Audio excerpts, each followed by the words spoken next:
Bjørnene er bange og sultne, og når et væsen er det, så angriber det. Sådan er naturen. Hvad gør vi? Ja, vildsvin.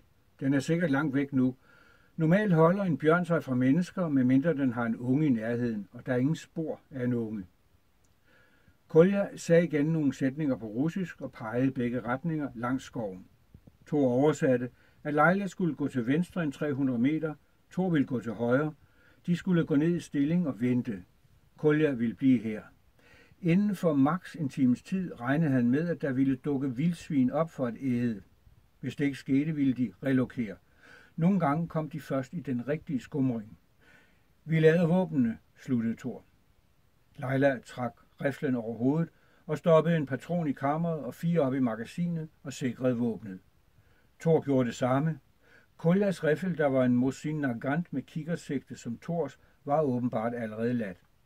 Kolja nikkede, og Thor og Leila begyndte at gå hver sin retning i frostsneen, der knirkede i stilheden. De bar deres våben i armhulen med løbende pegen nedad. De havde kun gået omkring 30 meter, da bjørnen kom bragende ud fra træerne bag dem i alt for stor fart og styrede direkte mod Kolja, der havde ryggen til.